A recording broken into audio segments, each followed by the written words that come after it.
Mon fiancé est parti en voyage secret avec ma sœur et des membres de ma propre famille. Quand ils sont revenus, la maison avait déjà été vendue. J'avais tout emballé. J'avais déménagé à l'étranger.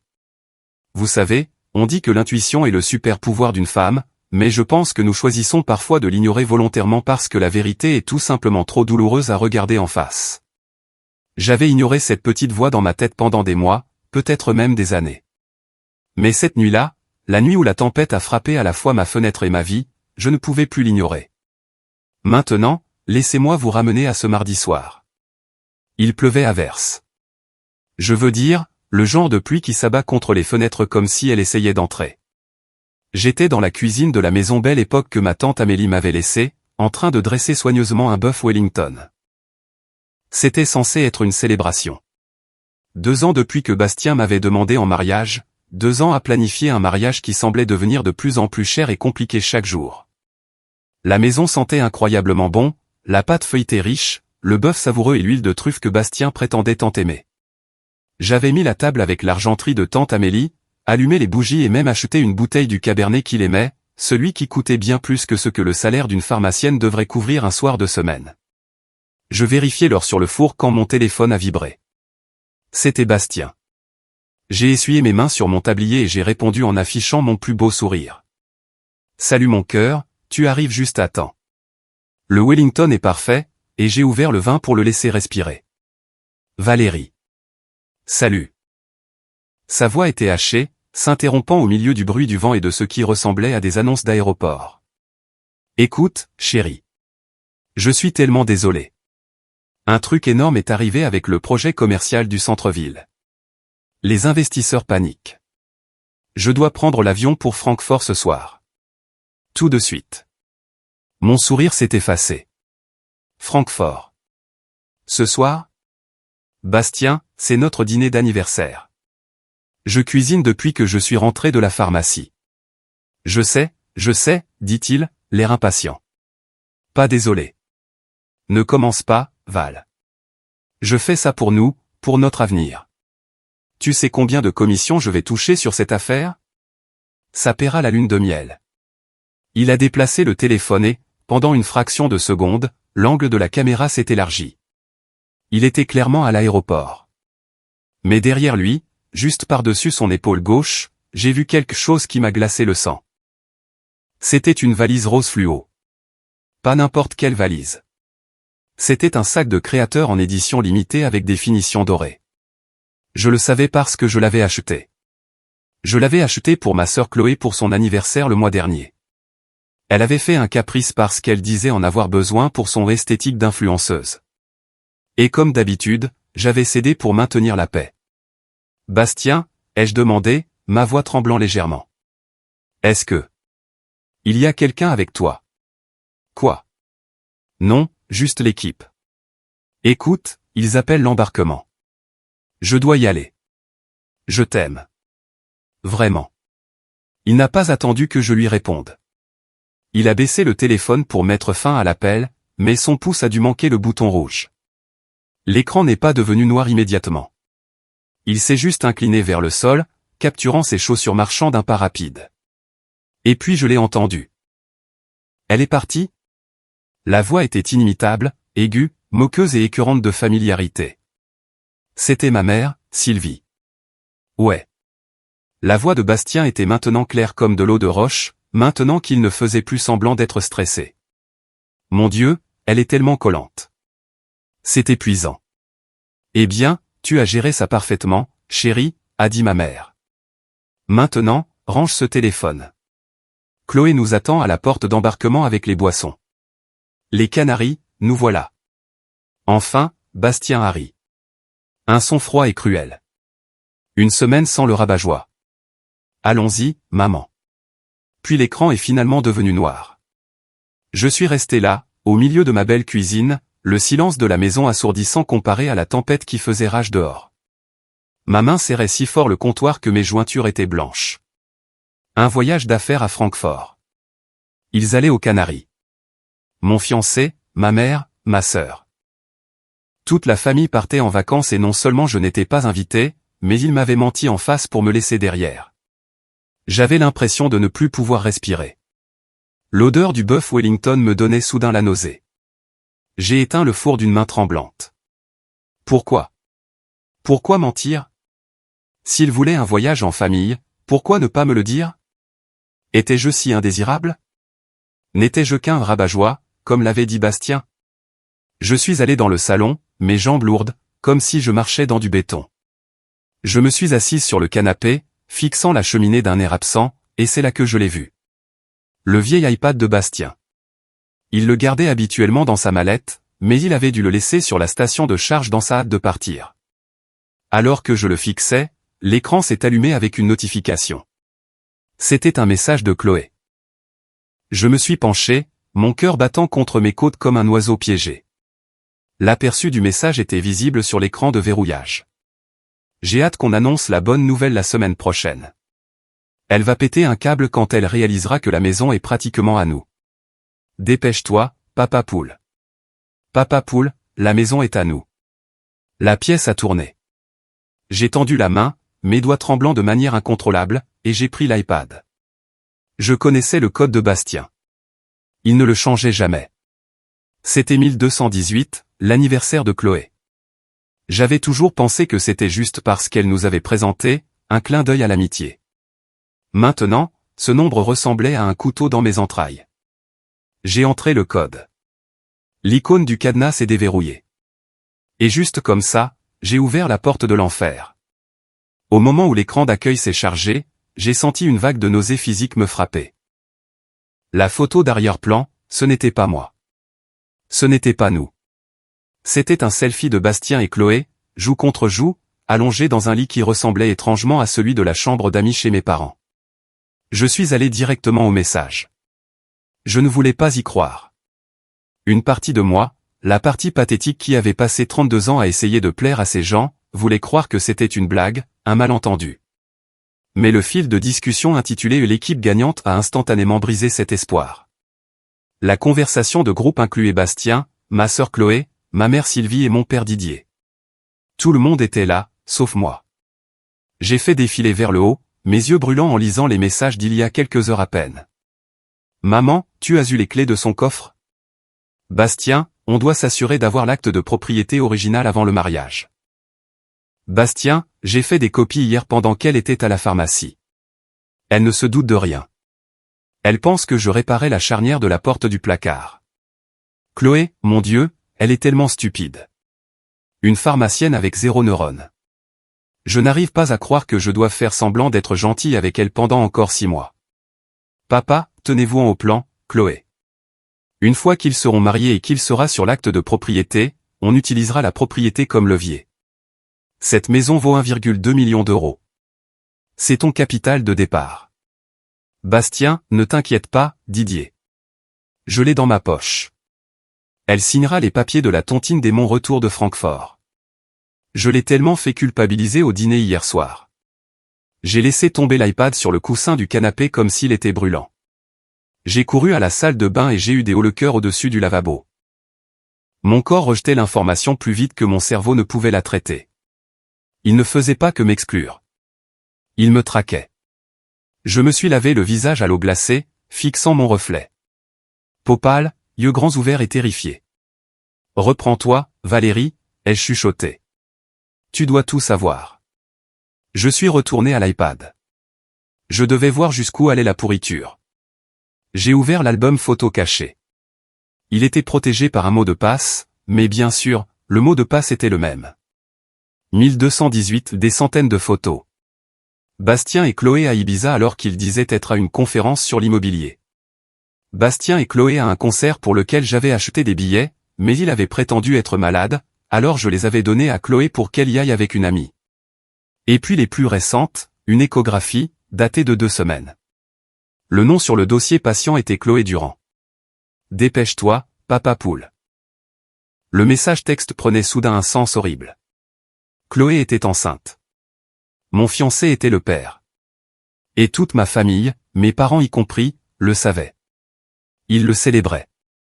Ils prévoyaient d'aller aux Canaries pour célébrer leur nouveau petit enfant, financé par l'argent que Bastien avait emprunté sur notre compte mariage commun. J'ai vérifié l'application bancaire sur l'iPad. Le fonds du mariage, auquel j'avais contribué à 90% avec mon salaire et mes économies, était vidé. Transaction, Hôtel Sol Canaries, 12 000 €. Transaction, Air France première classe, 4 500 €. Transaction, Cartier, 3 200 €. J'ai senti un cri monter dans ma gorge, mais il ne voulait pas sortir. Il était coincé derrière un mur de choc pur et sans mélange. Je suis retourné au message. J'ai cherché le mot à maison. Chloé, je ne veux pas vivre dans son vieux musée poussiéreux. Ça sent la vieille dame. Bastien, chéri, on ne va pas y vivre. Une fois qu'elle aura signé l'acte de tontine, je possède la moitié. On force une vente où on prend une énorme ligne de crédit sur la valeur nette de la maison. On prend l'argent, on achète cet appartement moderne en ville que tu aimes, et on la laisse avec la dette. Maman, ou on rénove juste le sous-sol. Valérie a l'habitude d'être en arrière-plan. Elle peut vivre en bas et payer l'hypothèque pendant que vous deux prenez la suite parentale. Elle le fera si vous dites que c'est pour la famille. Elle est désespérée d'obtenir notre approbation. Ce commentaire de ma mère a brisé quelque chose en moi. Elle peut vivre en bas. Comme une servante, comme un chien. Ils avaient scénarisé toute ma chute. Ils avaient transformé ma vie en une arnaque de longue haleine. Le mariage n'était pas une célébration d'amour. C'était une prise de contrôle hostile de mes biens. J'ai regardé autour du salon. Les ombres de la tempête dansaient sur les murs. Cette maison, la maison de tante Amélie. Tante Amélie avait été la seule personne à vraiment me voir. Pendant que mes parents s'extasiaient devant les concours de beauté et les compétitions de pom-pom girls de Chloé, tante Amélie s'asseyait avec moi dans le jardin, m'apprenant le nom des herbes, m'aidant à réviser mes tests de chimie. Quand elle est décédée il y a 3 ans, la lecture du testament a été la première fois que j'ai vu mes parents vraiment en colère contre moi. Amélie m'avait tout laissé. À Valérie, disait le testament, parce qu'elle est la seule à comprendre qu'une maison se construit avec de l'amour, pas avec un effet de levier. Mes parents avaient essayé de le contester. Ils ont échoué. Puis, soudain, ils sont devenus gentils. Ils m'ont présenté Bastien. Ils ont encouragé la relation. C'est un bon parti, Val, avait dit mon père. Ne gâche pas tout. J'ai réalisé maintenant, assise dans le noir, que je n'avais rien gâché. J'étais juste la cible de leur arnaque. La pluie s'abattait plus fort contre les vitres. J'ai repris l'iPad. Je devais tout sauvegarder, chaque texto, chaque photo, chaque virement bancaire. Mes mains tremblaient, mais mon esprit commençait à s'éclaircir. Le brouillard de l'amour et du devoir se levait, remplacé par une clarté froide et tranchante. Ils voulaient la maison. Ils voulaient mon héritage. Ils voulaient une guerre. Et ils venaient de faire l'erreur de laisser leur plan de jeu derrière eux. Pour comprendre pourquoi j'étais si vulnérable à cette tromperie, il faut comprendre l'écosystème dans lequel j'ai grandi. Dans la maison Durand, il y avait 2 rôles distincts, et ils étaient attribués à la naissance. Chloé était le soleil, et j'étais l'ombre. Chloé était l'enfant chéri. Elle est née 5 ans après moi et dès son arrivée, elle ne pouvait rien faire de mal. Elle était pétillante, exigeante et jolie d'une manière conventionnelle que ma mère adorait. Si Chloé cassait un vase, c'était un accident. Ou pire, c'était somehow ma faute de l'avoir placée là. Si Chloé avait un 10 en maths, le professeur était incompétent. Moi, par contre, j'étais le bouc émissaire. J'étais calme, studieuse et banale. Je n'aimais pas les concours. J'aimais les livres. J'aimais la science. Je me souviens très bien de ma remise de diplôme du lycée. J'étais major de ma promotion.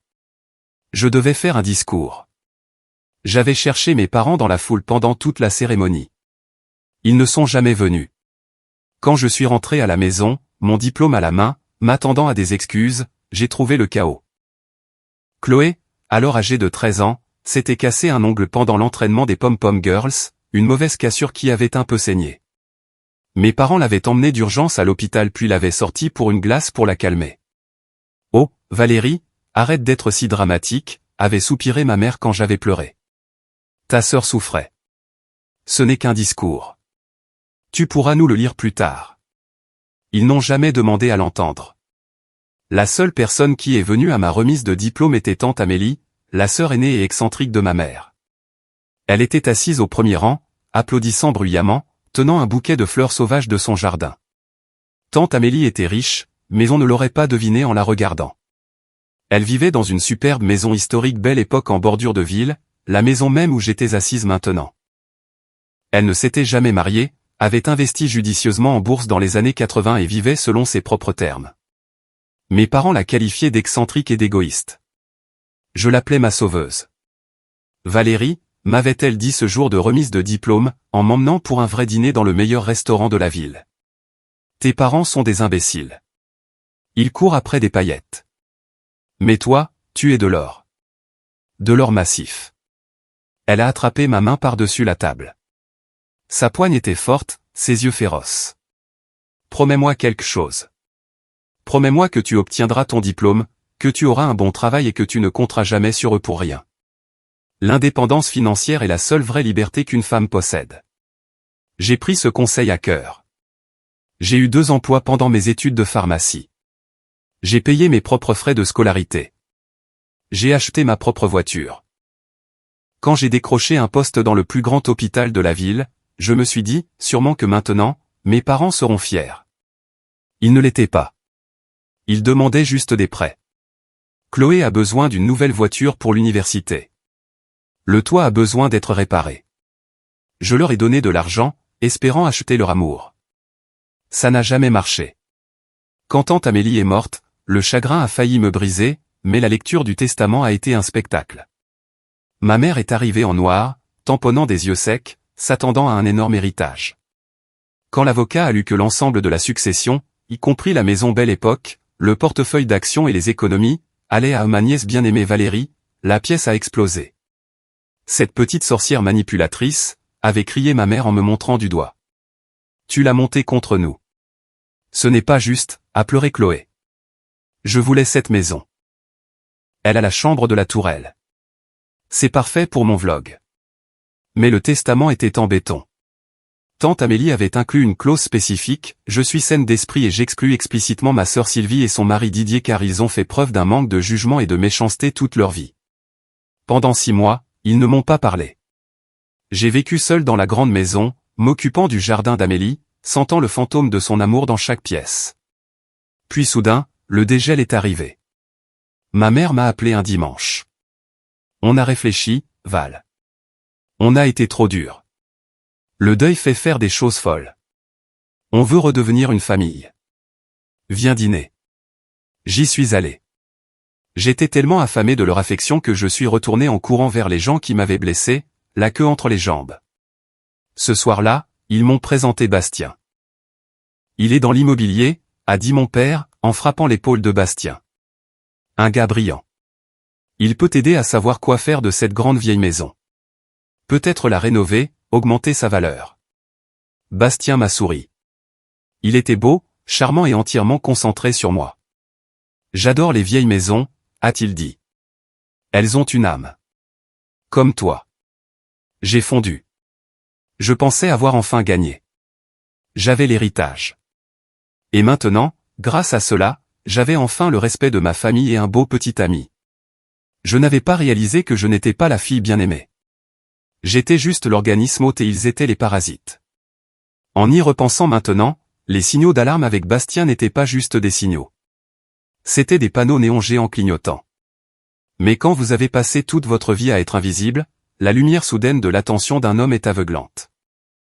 Bastien m'a courtisé avec une intensité qui semblait flatteuse mais qui était en réalité prédatrice. En 1 mois, il m'apportait du café à la pharmacie tous les jours. En 3 mois, il passait toutes les nuits chez moi. Il travaillait dans l'immobilier commercial, ou du moins c'est ce qu'il disait. Il conduisait une BMW en leasing et portait des costumes chers, projetant l'image du succès, mais il ne semblait jamais avoir d'argent liquide. Mes actifs sont tous bloqués sous séquestre, disait-il quand l'addition du dîner arrivait. Ou, j'attends une énorme commission le mois prochain. Je payais pour tout, les dîners, les vacances, les courses. J'ai même payé les réparations de sa BMW. Je me disais que j'étais une partenaire solidaire. La voix de tante Amélie était au fond de ma tête, m'avertissant. Mais la voix de ma mère était plus forte. Valérie, ne sois pas avare, disait maman. Un homme a sa fierté. Tu as tout cet argent qui dort. Aide-le à construire son empire et il prendra soin de toi plus tard. 6 mois plus tard, Bastien a commencé à parler constamment de la maison. C'est une super structure, chérie, disait-il en se promenant et en tapotant les murs. Mais l'électricité est ancienne. Et cette cuisine, elle fait baisser la valeur d'au moins 50 000 €. On devrait rénover. Je l'aime comme elle est, ai-je dit doucement. Elle me rappelle Amélie. Le sentimentalisme ne paie pas les factures, a-t-il répliqué, son ton s'aiguisant juste un peu. Si on veut construire un avenir, on doit maximiser nos actifs. Cette maison est notre plus grand atout. Notre. Il a commencé à utiliser ce mot très tôt. Puis est venue la demande en mariage. Ce n'était pas intime. C'était un spectacle public sur la place de la ville avec mes parents et Chloé qui regardaient. Chloé a tout filmé. Enfin, a crié Chloé, en serrant Bastien dans ses bras avant même de me serrer moi. Maintenant, on peut vraiment commencer à planifier. Je pensais qu'elle parlait de planifier le mariage. Maintenant, je sais qu'elle parlait de planifier le casse. Environ une semaine après les fiançailles, le masque est tombé pour la première fois. Je suis rentré tôt d'une garde pour trouver Bastien dans mon bureau en train de fouiller dans mon classeur. « Qu'est-ce que tu fais » ai-je demandé, surprise. Il n'a même pas sursauté. Il a juste tenu un dossier. Je cherchais le plan cadastral. Je voulais voir où se termine la limite de la propriété. Je pensais qu'on pourrait subdiviser le terrain. Vendre le fond du jardin. Je ne veux pas vendre le jardin, ai-je dit, sentant une oppression dans ma poitrine. C'est là que sont les roses d'Amélie. Il a claqué le tiroir. Mon Dieu, Valérie, tu as une vision si courte.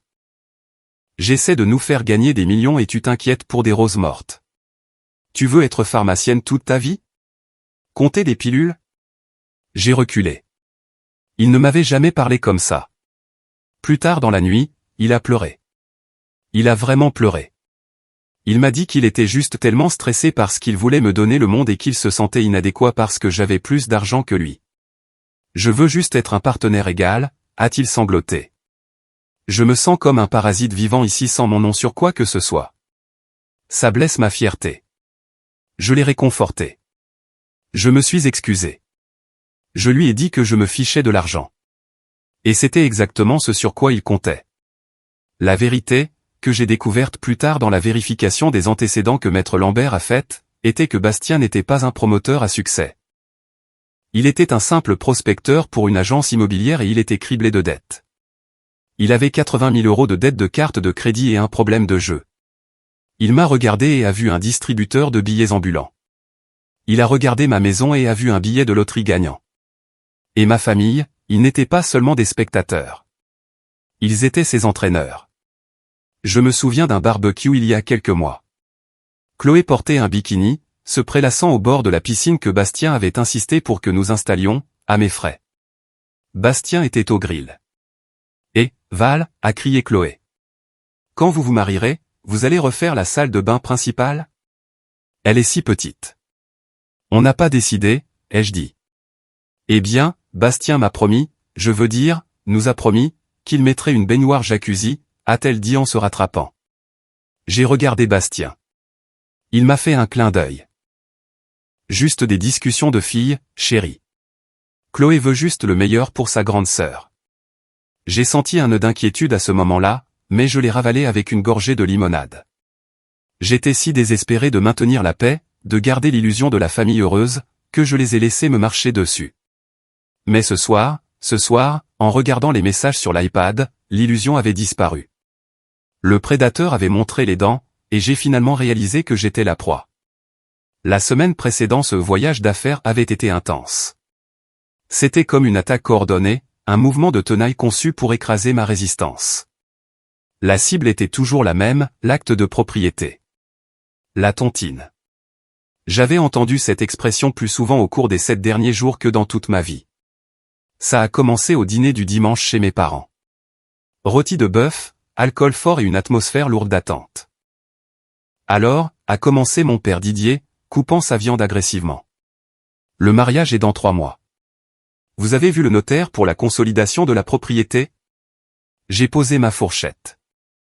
Je t'ai déjà dit, papa, je garde la maison à mon nom. C'est mon héritage. Bastien et moi avons discuté d'un contrat de mariage. Le silence s'est fait à table. Chloé a levé les yeux au ciel si fort que j'ai cru qu'ils allaient se coincer. Bastien a soupiré. Un long soupir de souffrance. Il s'est penché et a pris ma main, sa poigne serrée. Val, on en a parlé. Un contrat de mariage? C'est pour les gens qui prévoient de divorcer. Tu prévois de divorcer de moi? Non, bien sûr que non, ai-je balbutié. Mais tante Amélie. Tante Amélie est morte, a sèchement répliqué ma mère. Et c'était une vieille fille amère et seule. C'est ce que tu veux être? Seule dans cette grande maison avec tes chats et ton argent? C'est une question de confiance, Valérie, a dit Bastien, me regardant droit dans les yeux avec cette sincérité étudiée. Si nous ne faisons qu'un, nous devrions être une seule entité financière. La propriété en tontine avec droit de survie. Ça veut dire que s'il m'arrive quelque chose, tu as tout. S'il t'arrive quelque chose, je suis protégé. C'est romantique, d'une certaine manière. Romantique. Et ça aide pour les affaires, a ajouté Bastien, baissant la voix. Je ne peux pas utiliser mes actifs comme levier pour le nouveau projet de développement si mon nom n'est pas sur la résidence principale. La banque me voit comme un locataire. C'est humiliant, Val. Tu lui fais honte, a grondé papa. Tu l'émascules. Quel genre de femme fait ça? J'ai juste besoin de temps pour réfléchir, ai-je dit en me recroquevillant sur ma chaise. Tu as eu le temps, est intervenue Chloé. Mon Dieu, tu es si égoïste. Bastien fait tout pour toi. Il a planifié toute cette rénovation. Il s'occupe des entrepreneurs. Tout ce que tu fais, c'est compter des pilules et te plaindre. J'ai regardé autour de la table, des paires d'yeux me fixant. Deux en colère, un moqueur, un suppliant, faussement suppliant, je le savais maintenant. D'accord, ai-je chuchoté, juste pour que ça s'arrête. D'accord, on pourra signer les papiers quand Bastien reviendra de Francfort. La tension s'est instantanément évaporée. C'était comme par magie. C'est ma fille. C'est réjoui papa, versant plus de vin. Enfin, tu utilises ton cerveau, a marmonné maman. Bastien a embrassé ma main. Merci, chérie. Tu ne le regretteras pas. C'est le début de notre empire. Maintenant, assise dans le salon sombre avec la pluie qui martelait, j'ai réalisé à quel point j'étais passé près. S'il n'était pas parti en voyage, s'il n'avait pas laissé l'iPad, j'aurais signé. J'ai fait une recherche sur le navigateur de l'iPad. J'ai tapé Indivision versus Tontine. Les résultats ont confirmé mes pires craintes. En indivision, chaque propriétaire possède une part spécifique. Si l'un décède, sa part va à ses héritiers, mes futurs enfants, ou revient à ma famille. La tontine, ou clause d'accroissement, les deux possèdent 100%. Si l'un décède, l'autre obtient tout automatiquement. Ça contourne le testament. Et puis j'ai vu une recherche Google dans l'historique de Bastien datant de 2 jours. Loi régime matrimonial communauté divorce France. Il ne prévoyait pas d'attendre ma mort. Il prévoyait de mettre son nom sur l'acte, d'attendre quelques mois, puis de demander le divorce. En France, une fois qu'il est sur l'acte en tant que copropriétaire via la tontine, la maison lui appartiendrait entièrement après mon décès, mais en cas de divorce, la situation est complexe et il chercherait probablement à récupérer une part. La maison vaut 1,5 million d'euros, sans hypothèque. Il repartirait avec 750 000 euros, ou il forcerait une vente, me mettrait à la porte et se partagerait l'argent. Et avec Chloé enceinte, ils avaient besoin de cet argent. Maintenant. J'ai fait défiler plus loin dans son historique de recherche. Comment déclencher l'accouchement naturellement? Coup test de paternité. Moyen le plus rapide d'expulser un copropriétaire. Expulser un copropriétaire. Ils n'allaient pas seulement prendre l'argent. Ils allaient prendre la maison. Ils voulaient vivre ici. Chloé voulait la chambre de la tourelle. Ils allaient élever leur bébé dans le sanctuaire de tante Amélie, et je me retrouverais avec rien. Une vague de rage, plus chaude que tout ce que j'avais jamais ressenti, m'a envahi. Elle a brûlé la nausée. Elle a brûlé la tristesse. Non, ai-je dit à voix haute dans la pièce vide. Absolument pas, je me suis levé. Mes jambes étaient stables maintenant. J'ai marché jusqu'au coffre-fort dans le placard principal, celui que Bastien prétendait réparer. J'ai entré le code. Il s'est ouvert. À l'intérieur se trouvaient mes papiers importants. L'acte de propriété, le testament, mon passeport. J'ai vérifié l'acte. Il était toujours à mon nom. Valérie Durand. Juste moi. Ils n'avaient pas encore gagné. Ils avaient fait une erreur de calcul fatale. Ils avaient supposé que j'étais faible. Ils avaient supposé que j'étais stupide. Et ils avaient supposé qu'ils avaient le temps. Ils avaient tort. J'avais besoin d'un témoin. J'avais besoin d'une alliée. Et je savais exactement qui appeler. Roxane. Roxane était ma meilleure amie depuis la fac de pharmacie. Elle était tout mon contraire. Bruyante, effrontée, tatouée et sans peur de la confrontation. Elle n'avait jamais aimé Bastien. Dès le premier jour, elle l'avait appelé une poupée Ken avec une âme plus sombre. Je m'étais éloigné d'elle l'année dernière parce que Bastien ne l'aimait pas, elle est trop vulgaire, Val. C'est une mauvaise influence. Et parce que j'en avais marre de le défendre. J'ai pris mon téléphone. Il était 23 heures. Elle a répondu à la deuxième sonnerie. Val, tout va bien? Pourquoi tu m'appelles? Tu avais raison, ai-je dit. Ma voix semblait étrange, robotique. Tu avais raison sur tout. Qu'est-ce qu'il a fait? La voix de Roxane est passée instantanément de somnolente à alerte. Est-ce qu'il t'a frappé? Non. Pire. Il couche avec ma sœur, mes parents sont complices et ils essaient de me voler ma maison.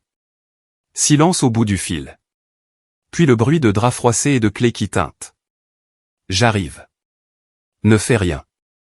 Ne les affronte pas, verrouille juste les portes. Je serai là dans 20 minutes.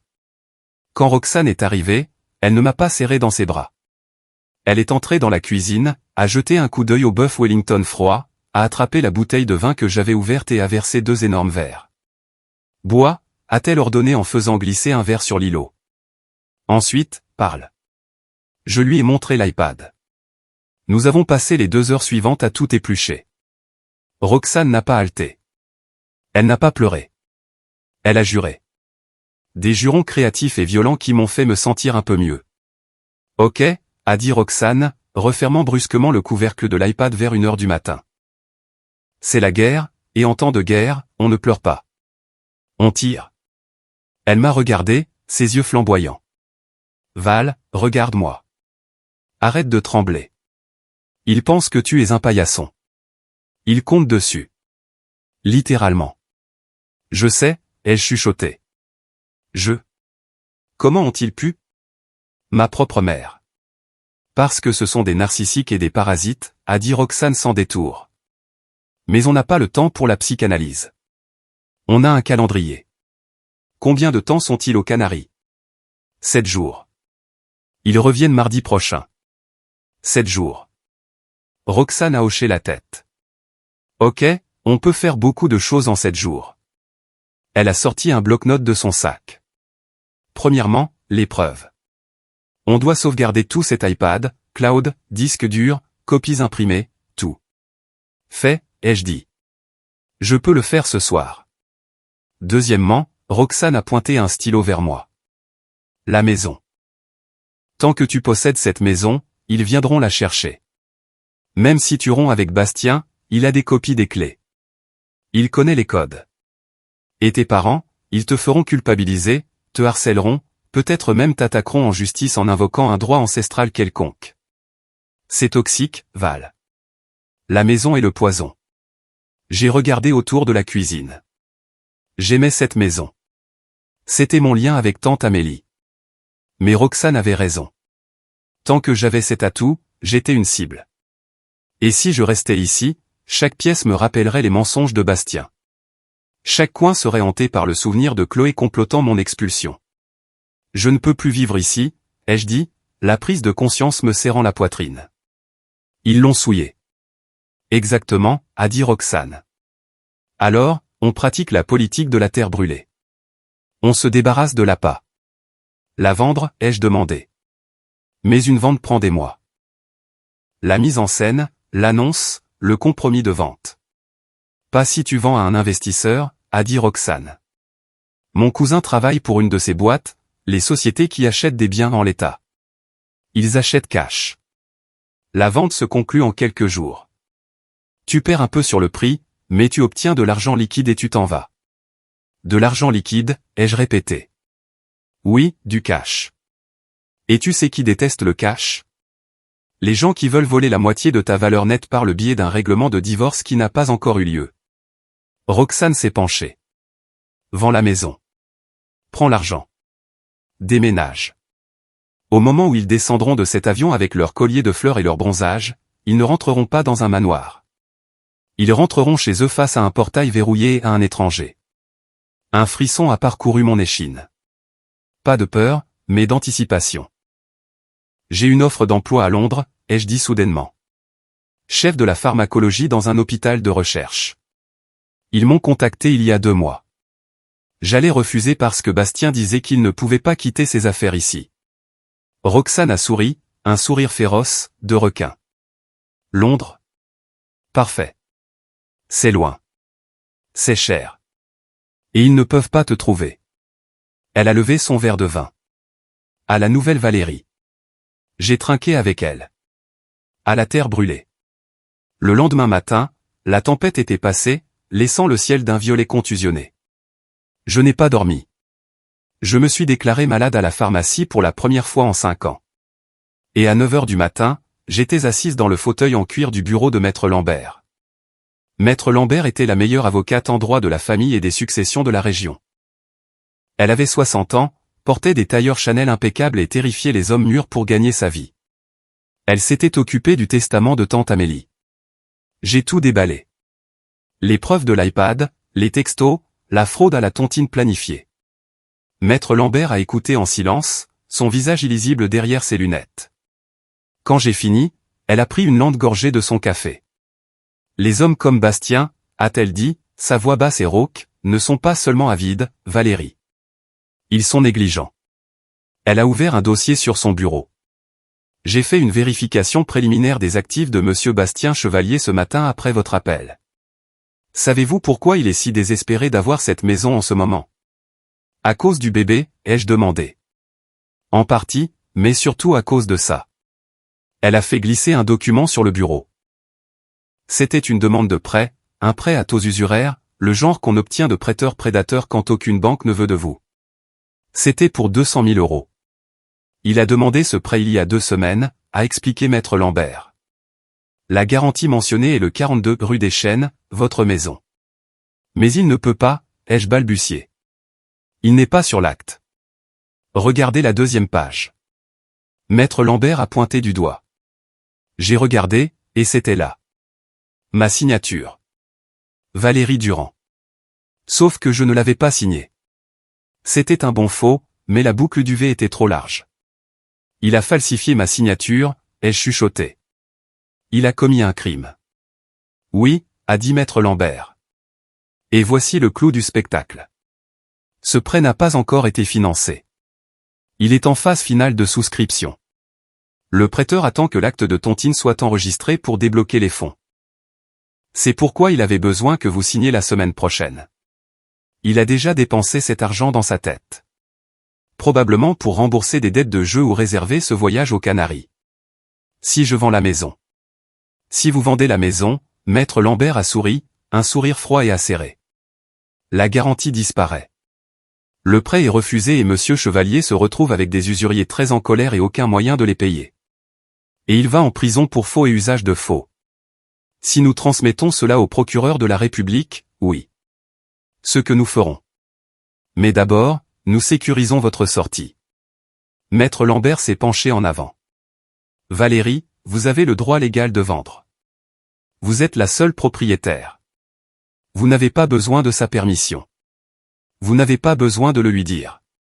En fait, pour votre sécurité, vous ne devez pas le lui dire. Je veux la vendre vite, ai-je dit. Roxane a un contact.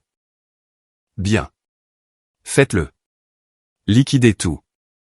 Transférez les fonds sur un compte offshore ou dans une fiducie que je peux mettre en place pour vous, le rendant intouchable. Si vous restez ici, ils vous harcèleront. Ils joueront les victimes. Ils essaieront d'utiliser les droits des grands-parents ou une autre absurdité pour vous faire culpabiliser. Je vais à Londres, ai-je dit. J'ai accepté le poste ce matin. Excellent. Londres est charmante à cette époque de l'année. Maître Lambert s'est levé et a marché vers sa fenêtre. Valérie, vos parents, ils vous ont trahi. Ils ont rompu le contrat le plus sacré de tous, le devoir de protéger leur enfant. Vous ne leur devez rien. Pas une explication, pas un euro, pas un au revoir. Entendre une figure d'autorité dire cela a enlevé un poids de mes épaules que je ne savais pas que je portais. Une dernière chose, a dit Maître Lambert, se retournant vers moi. Quand vous partirez, ne laissez rien. Pas de mots. Pas d'adresse de suivi. Que leur première notification soit le changement de la serrure. C'est mon intention, ai-je dit. Et Valérie? Oui. Apportez-moi l'acte de propriété original et le document de prêt falsifié. Je vais préparer une petite surprise pour Monsieur Chevalier à son atterrissage. Ça s'appelle une mise en examen pour escroquerie aggravée. Je suis sorti de son bureau sous le soleil éclatant de la Côte d'Azur. Mon téléphone a vibré. C'était un texto de Bastien. J'espère que tu passes une bonne semaine, chérie. Tu me manques. Le travail est fou ici à Francfort. Je t'aime. J'ai regardé le texto, l'audace, les mensonges. J'ai répondu, tu me manques aussi. J'ai hâte que tu rentres. J'ai appuyé sur envoyer. Laissez-le penser qu'il est en sécurité. Laissez-le penser que le mouton dort encore. Il n'a aucune idée que le loup est à la porte. Les 96 heures suivantes ont été un tourbillon de chaos contrôlé. Le cousin de Roxane, Michael, travaillait pour une société appelée Imo Invest Prime. Il m'a rencontré à la maison 2 heures après que j'ai quitté le bureau de l'avocate. Michael était un type pragmatique en polo. Il a parcouru la maison en prenant des notes sur un iPad. Il n'a pas regardé les moulures ou la cheminée antique. Il a regardé la superficie, la taille du terrain et le code postal. C'est un terrain de premier choix, a dit Michael, debout dans la cuisine où ma vie s'était effondrée la veille. Mais le marché est bizarre. Si vous voulez le mettre en vente de manière traditionnelle, vous pourriez obtenir 1,6 million, peut-être 1,7 million d'euros, mais il faudrait 60 jours pour conclure. Je n'ai pas 60 jours, ai-je dit fermement. J'en ai 5. Michael a hoché la tête. Ok. Offre d'achat en cash, en l'état. Pas d'inspection, pas de conditions suspensives. On signe lundi, mais le prix sera de 1,3 million d'euros. 1,3 million d'euros. C'était 300 000 euros de moins que la valeur du marché. Un an auparavant, j'aurais rechigné. J'aurais pensé à l'héritage de tante Amélie. Mais ensuite, j'ai pensé au plan de Bastien d'utiliser la maison pour obtenir 800 000 euros et me laisser avec la dette. J'ai pensé à Chloé élevant son bébé dans ma chambre de la Tourelle. 1,3 million, c'était toujours une fortune. C'était assez pour recommencer à Londres. C'était assez pour ne plus jamais travailler si je vivais simplement. Mais surtout, c'était la liberté. Marché conclu, ai-je dit. Sérieusement? Michael avait l'air surpris. Vous ne voulez pas y réfléchir? Où est-ce que je signe? Nous avons signé les papiers préliminaires là, sur l'îlot de la cuisine. Ok, a dit Michael. Le notaire va accélérer les recherches. On signe l'acte de vente finale vendredi. L'argent est viré lundi matin. Vous devez être parti d'ici lundi à 17 h. On change les serrures à ce moment-là. Lundi, la veille de leur retour. Le compte à rebours avait commencé. Je suis passé en mode surmultiplié. Je ne pouvais pas louer un camion de déménagement car les voisins verraient et pourraient envoyer un texto à mes parents. Je devais être furtive. Je me suis concentré sur ce qui comptait. Les bijoux de tante Amélie, mes vêtements, mes diplômes, les albums photos de mon enfance, les rares où j'apparaissais. Tout le reste, il fallait que ça parte. Mais je ne voulais pas simplement le jeter. Je voulais effacer leurs traces. Je suis allé dans la chambre d'amis, la chambre que Bastien et Chloé avaient utilisée. J'ai retiré les draps. Je ne les ai pas lavés. Je les ai jetés à la poubelle. J'ai pris le matelas en mousse à mémoire de forme chère que Bastien avait insisté pour acheter, et je l'ai traîné en bas des escaliers toute seule. J'ai appelé un service d'enlèvement d'encombrants pour qu'ils le prennent. Des punaises de lit, a demandé le type en regardant le matelas impeccable. Quelque chose comme ça, ai-je dit. Des parasites. Puis sont venues les affaires de Bastien. Bastien avait emménagé beaucoup de ses affaires au cours des derniers mois. Des costumes de créateurs, ses clubs de golf, qu'il aimait plus que moi, sa collection de montres chères, probablement des contrefaçons ou achetées à crédit. Je ne les ai pas brûlés. Ça aurait été dramatique mais un gaspillage. Je les ai vendus. J'ai créé un compte anonyme sur le Bon Coin et Facebook Marketplace. Vente flash. Article de luxe pour hommes. Paiement en espèces uniquement. À récupérer aujourd'hui. J'ai mis ses clubs de golf à 2000 € à 50 €. J'ai mis son canapé en cuir italien à 100 €. J'ai mis sa PlayStation et sa télé de 70 pouces à 200 € le lot. Les gens ont afflué à la maison. Je les ai rencontrés à la porte de derrière. Je leur ai dit que j'étais une ex-copine en colère. Ils s'en fichaient. Ils voulaient juste les bonnes affaires. Regarder des étrangers emporter les biens précieux de Bastien m'a procuré une satisfaction sombre et tordue. Chaque espace vide dans la maison me donnait l'impression que mes poumons se dilataient, aspirant de l'air frais pour la première fois depuis des années. Le dimanche soir, la maison était vide et résonnait. C'était étrange. Les meubles avec lesquels j'avais grandi, les antiquités. J'ai vendu la plupart à un brocanteur qui est venu avec une camionnette banale. « Vous vendez la salle à manger Chipendale ?» a-t-il demandé, la table où mon père m'avait crié dessus. « Prenez-la, ai-je dit. Elle a de mauvaises ondes. » Je n'ai gardé que 2 choses du mobilier, le rocking chair de tante Amélie et son petit bureau. Je les ai fait expédier directement à un garde-meuble à Londres. Le dimanche soir, j'ai dormi sur un sac de couchage au milieu du salon vide. La tempête était passée depuis des jours, mais le silence dans la maison était lourd. J'ai ouvert l'application de suivi sur mon téléphone. J'avais accès à la localisation de Bastien parce que nous partagions un forfait téléphonique, que je payais. Aéroport international de Gran Canaria. Ils profitaient de leur dernier mojito. Probablement en train de trinquer à leur victoire. Probablement en train de rire de la facilité avec laquelle ils avaient trompé Valérie. J'ai regardé les murs vides. Au revoir, maison, ai-je chuchoté. Merci de m'avoir protégé, mais je n'ai plus besoin de murs pour me protéger. J'ai des griffes. Mon téléphone a sonné. Un email de l'étude notariale. Vente confirmée. Virement bancaire prévu pour 9 h demain. C'était fait. Maintenant, tout ce que j'avais à faire, c'était de disparaître. Le lundi matin est arrivé avec un silence étrange et creux. La tempête était passée depuis des jours, laissant le ciel d'un bleu vif et dur qui semble indifférent à la souffrance humaine. Je me suis réveillé sur le sac de couchage au milieu du salon vide. Mon corps était raide, mais mon esprit incroyablement vif. C'était le jour J. J'avais passé le week-end à démanteler systématiquement la vie que j'avais construite pour nous. Il ne s'agissait pas seulement de vendre les meubles. Il s'agissait d'effacer les preuves de ma propre bêtise. Je suis allé dans le garage où j'avais empilé les derniers vestiges de Bastien et Valérie. Il y avait le jeu de cornhole personnalisé que nous avions acheté pour la fête de fiançailles pour 100 €. Gaspillage d'argent. Il y avait les innombrables boîtes de décoration pour un mariage qui n'aurait jamais lieu. J'avais contacté un refuge pour femmes locales plus tôt ce matin-là. J'ai des articles ménagers neufs, ai-je dit à la coordinatrice au téléphone. Linge de maison, ustensiles de cuisine, petits appareils électroménagers, tout est haut de gamme. Pouvez-vous les utiliser ? Nous pouvons tout utiliser, a-t-elle dit, sa voix pleine de gratitude. Quand pouvons-nous venir les chercher ? Maintenant, ai-je dit, mais vous devez tout prendre. Je veux que ce garage soit vide. Regarder la camionnette du refuge s'éloigner a été la première fois que j'ai ressenti une véritable pointe d'émotion. Pas de la tristesse pour ce que je perdais, mais du soulagement que ces choses, achetées avec mon argent, destinées à un mensonge, aideraient réellement des femmes qui essayaient d'échapper à de mauvaises situations, tout comme moi. Puis est venue la purge personnelle.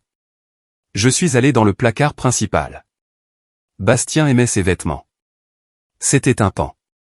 Il avait des rangées de costumes italiens, des chemises sur mesure avec ses initiales sur les poignets, et une collection de baskets qu'il gardait dans des boîtes impeccables. Je ne les ai pas vendus. Les vendre semblait trop digne. J'ai pris une paire de ciseaux de cuisine robustes et je me suis mis au travail. Je ne les ai pas déchiquetés en confetti. Cela demande trop d'énergie. J'ai juste coupé une chose cruciale sur chaque article. J'ai coupé la manche gauche de chaque veste de costume.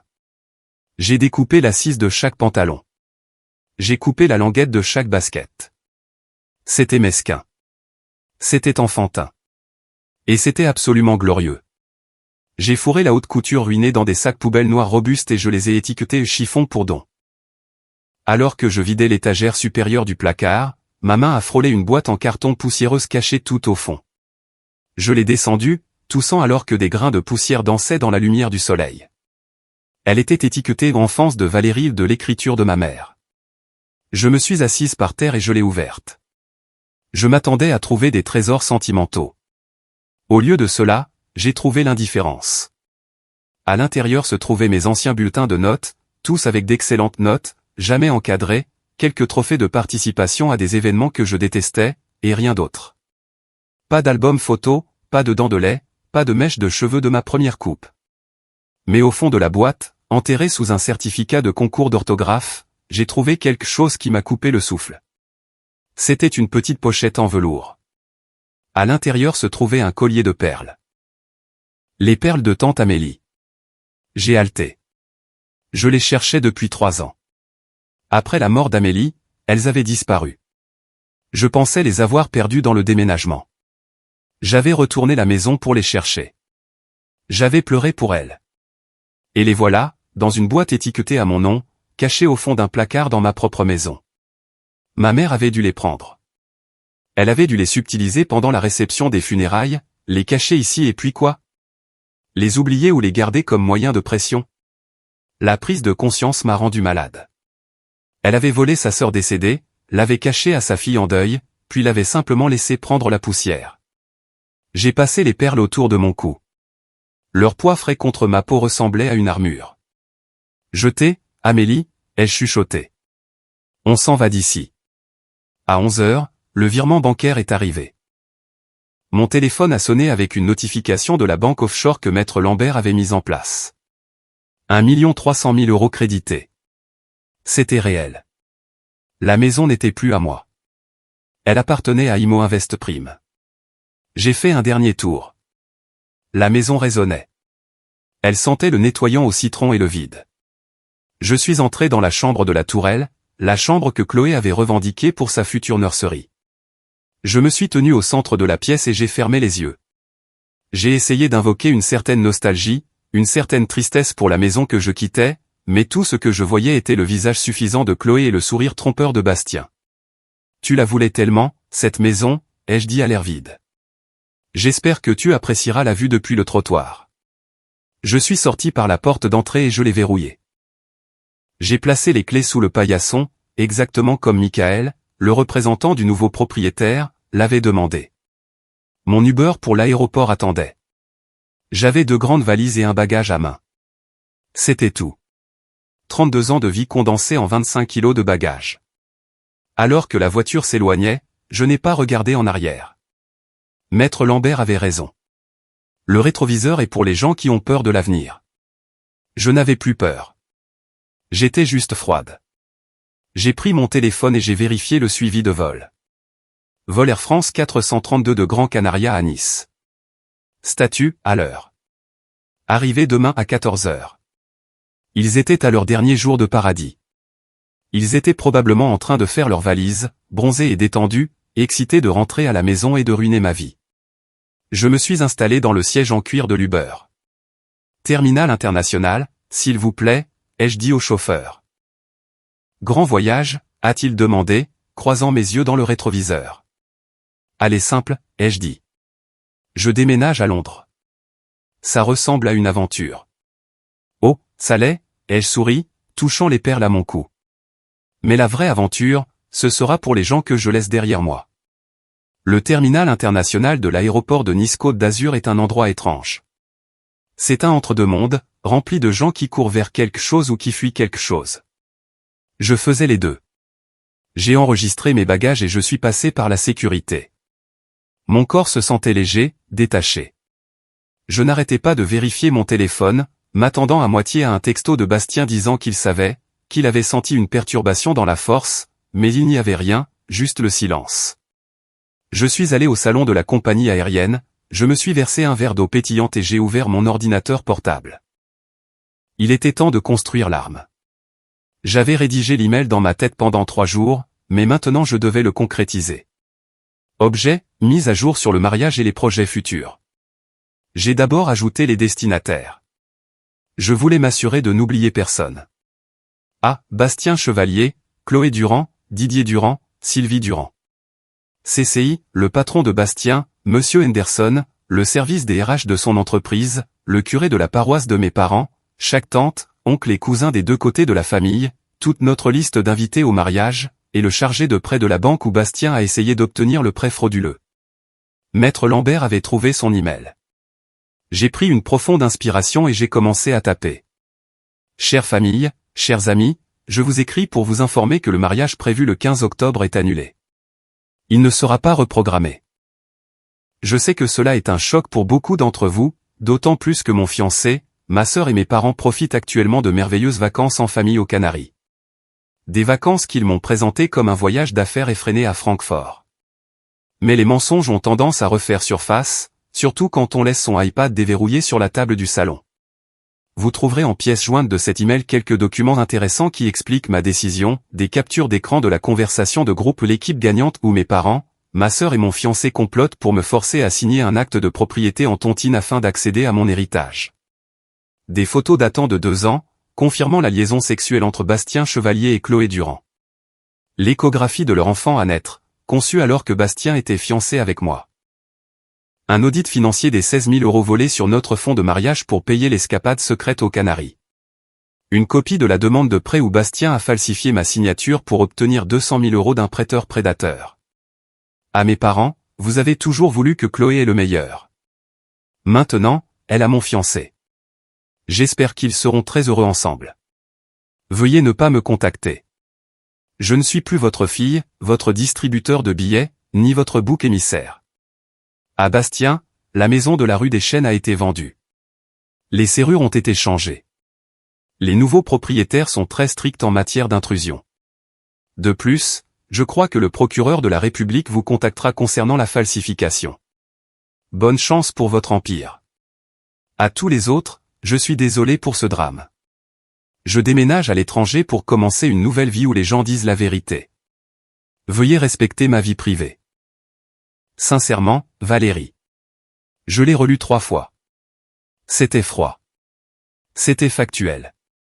C'était dévastateur. J'ai joint le fichier zip contenant toutes les preuves. Les photos étaient en haute résolution. Les fils de discussion étaient complets. Il n'y avait pas de place pour le déni. Pas de place pour un « c'est un malentendu ». J'ai survolé le bouton « Programmer l'envoi » avec ma souris. J'ai vérifié l'heure. Leur vol atterrissait à 14 h demain. Ils récupéreraient leurs bagages, monteraient dans le taxi et arriveraient à la maison vers 15 h 30. J'ai programmé l'envoi de l'email à 15 h 45, heure locale. Juste au moment où ils réaliseraient que leur clé ne fonctionnait pas, juste au moment où la panique commencerait à s'installer. C'est à ce moment-là que leur téléphone commencerait à exploser. C'est à ce moment-là que le monde saurait ce qu'ils avaient fait. J'ai cliqué sur « Programmer ». Une petite fenêtre est apparue. Message programmé pour demain, 15 h 45. J'ai fermé l'ordinateur portable et l'ai glissé dans mon sac. Mes mains ne tremblaient plus. Je ressentais un étrange sentiment de calme, comme l'œil d'un cyclone. Le vol 102 à destination de Londres Heathrow est maintenant en cours d'embarquement. La voix de l'annonceur a résonné dans le salon. Je me suis levé, lissant mon manteau. J'ai marché jusqu'à la porte, j'ai donné ma carte d'embarquement et j'ai descendu la passerelle. En montant dans l'avion, quittant le sol français, j'ai senti le lourd manteau de l'ancienne Valérie, la gentille fille, le paillasson, l'ombre, glisser de mes épaules. Je ne quittais pas seulement le pays. Je quittais la version de moi-même qui leur avait permis de me blesser. J'ai trouvé mon siège, en première classe, car pourquoi économiser pour un mariage qui n'a pas lieu, et j'ai accepté une coupe de champagne de l'hôtesse de l'air. Vous célébrez quelque chose, a-t-elle demandé gentiment. J'ai regardé par le hublot le tarmac, les vagues de chaleur scintillant au loin. Oui, ai-je dit, un véritable sourire se dessinant sur mon visage. Je célèbre un enterrement. Oh, je suis vraiment désolé, elle avait l'air confuse. Ne le soyez pas, j'ai trinqué en l'air. C'était attendu depuis longtemps. Atterrir à Londres, c'était comme se réveiller sur une autre planète. L'air était frais et sentait le bitume humide et le diesel, un contraste frappant avec la chaleur étouffante de la Côte d'Azur. J'ai pris une profonde inspiration, remplissant mes poumons du smog gris et magnifique de la liberté. J'avais loué un appartement meublé temporaire à Saint-Germain-des-Prés en attendant de trouver quelque chose de permanent. C'était petit, moderne et béatement vide de souvenirs. Pas de fantôme de tante Amélie, pas d'ombre de Bastien, juste des lignes épurées et du silence. J'ai défait mes 2 valises. J'ai posé les perles de tante Amélie sur la commode. J'ai suspendu mes manteaux. Puis je me suis assise près de la fenêtre avec une tasse de thé, English breakfast, fort avec du lait, et j'ai regardé ma montre. Il était 23h45 à Londres, ce qui signifiait qu'il était 15h45 à Nice. L'email venait d'être envoyé. J'ai pris mon téléphone. J'avais acheté une carte SIM britannique à l'aéroport, mais j'avais gardé mon ancien numéro français actif en Wi-Fi juste pour ce moment. Je voulais voir le champignon atomique. J'ai activé le Wi-Fi. Pendant une seconde, rien ne s'est passé. Puis le téléphone a pratiquement convulsé dans ma main. BZZ, BZZ, BZZ, BZZ. Les notifications ont inondé l'écran si vite que je ne pouvais pas les lire. Appel manqué maman, 4. Appel manqué Bastien, 6. Appel manqué Chloé, 2. Texto de maman, Valérie. Qu'est-ce que tu as fait? Réponds au téléphone. Texto de Bastien, chérie. Ce n'est pas drôle. La clé ne marche pas. Où es-tu? Appelle-moi maintenant. Texto de papa, espèce de garce ingrate. Tu nous as ruinés. Supprime cet email immédiatement. Tout le monde m'appelle. Texto de cousine Sarah, OMG Val. C'est vrai? Je suis tellement désolé. Ce sont des monstres. Texto du patron de Bastien, Monsieur Chevalier. Veuillez contacter les RH immédiatement concernant les allégations de l'email de Madame Durand. J'ai regardé les messages défiler comme le générique de fin d'un film. Un film d'horreur. J'ai pris une gorgée de mon thé. C'était chaud et réconfortant. Je pouvais l'imaginer parfaitement. Ils étaient debout sur le porche, entourés de bagages, fatigués du vol, la clé se bloquant dans la serrure, la confusion, puis le ping simultané des téléphones dans les poches et les sacs, la prise de conscience se dessinant sur leur visage comme un accident de voiture au ralenti. Ils pensaient rentrer pour conquérir. Au lieu de cela, ils sont rentrés dans une forteresse qui les avait enfermés dehors et face à un peloton d'exécution numérique qui venait de viser. Je ne me sentais pas coupable. J'ai sondé mon cœur. Non, pas de culpabilité. Juste un profond sentiment de justice. La justice n'est pas toujours jolie. Parfois, elle est désordonnée. Parfois, elle implique de détruire des réputations, mais c'était la justice quand même. J'ai balayé les notifications sans en ouvrir une seule. Je n'allais pas engager la conversation. Le silence est le cri le plus fort, avait dit Maître Lambert. J'ai désactivé la carte SIM française. Je l'ai retirée du téléphone et je l'ai posée sur la table. Puis j'ai pris une petite épingle en métal et j'ai éjecté le tiroir. J'ai pris la petite puce en plastique, ma connexion à mes parents, à Bastien, à la douleur, et je l'ai laissé tomber dans mon thé chaud. Je l'ai regardé couler au fond. Maintenant, il ne pouvait plus m'atteindre. J'étais un fantôme. J'étais une rumeur. J'étais le monstre sous leur lit. Quand j'ai laissé tomber cette carte SIM dans le thé, j'ai su que j'avais franchi le Rubicon. Il n'y avait pas de retour en arrière possible. Je venais de pulvériser toute ma dynamique familiale et de laisser mon fiancé sans abri, sans emploi et exposé au monde entier. C'était terrifiant, mais aussi incroyablement stimulant. Si vous écoutez ceci et que vous vous êtes déjà senti petit, invisible ou utilisé par les personnes qui étaient censées vous aimer, je veux que vous sachiez que vous avez des dents, vous aussi. Il faut juste être assez courageux pour les montrer. Si vous êtes toujours avec moi, veuillez prendre une seconde pour cliquer sur le bouton j'aime et commenter le chiffre ci-dessous. Cela me dit que vous faites partie de l'équipe de la Terre brûlée, que vous croyez qu'il faut se défendre et que vous êtes prêt à entendre comment les méchants de cette histoire ont eu exactement ce qu'ils méritaient. Voir vos bains me donne tellement de force. Merci de me soutenir. Maintenant, laissez-moi vous raconter ce qui s'est passé quand la police est arrivée. Je n'ai pas assisté personnellement à la scène sur le porche. Évidemment, j'étais à 8000 km de là, dormant du sommeil profond et sans rêve des justiciers. Mais je sais exactement ce qui s'est passé. Comment? Parce que maître Lambert est méticuleuse. Et parce que ma voisine, Madame Gosselin, est la femme la plus curieuse de la planète et qu'elle déteste ma mère. Madame Gosselin surveillait la maison comme une sentinelle depuis que le panneau à vendre était apparu et avait disparu en 3 jours. Elle savait que quelque chose se tramait. Alors, quand le taxi s'est arrêté cet après-midi-là, elle était prête avec son iPhone, filmant depuis la fenêtre de son premier étage. Elle a envoyé la vidéo à maître Lambert, qui me l'a envoyée quelques jours plus tard. Je l'ai regardée sur mon ordinateur portable à Londres en sirotant du vin. C'était mieux que n'importe quelle émission de télé-réalité. La vidéo commence avec la camionnette taxi qui s'arrête au bord du trottoir. Il fait beau sur la Côte d'Azur. Bastien sort le premier. Il a l'air bronzé, en forme et arrogant. Il porte une chemise hawaïenne déboutonnée un peu trop bas, des lunettes de soleil sur la tête. Il s'étire, regardant la maison comme un roi inspectant son château. Puis Chloé en sort. Elle porte une robe longue à fleurs, tenant son ventre de façon dramatique. Elle était à peine enceinte de 8 semaines. Il n'y avait rien à tenir. Elle montre la fenêtre de la tourelle et dit quelque chose qui fait rire Bastien. Mes parents, Didier et Sylvie, sortent en dernier. Ils ont l'air suffisants. Ma mère est déjà en train de diriger le chauffeur de taxi sur l'endroit où mettre les bagages, le traitant comme un serviteur. Laissez-les simplement sur le porche, crie-t-elle. Mon gendre s'en occupera. Gendre. Il n'avait même pas attendu le mariage pour lui donner le titre. Bastien remonte l'allée, faisant tourner ses clés à son doigt. Il siffle. Il monte les marches jusqu'à la lourde porte d'entrée en chêne. Il met la clé. Il la tourne. Elle ne tourne pas. Dans la vidéo, on peut voir son froncement de sourcils. Il la secoue. Il la retire, la regarde, l'essuie sur sa chemise et réessaie. Rien. Qu'est-ce qui se passe, Bastien, crie mon père depuis le trottoir. J'ai besoin d'aller aux toilettes. La serrure est coincée, répond Bastien.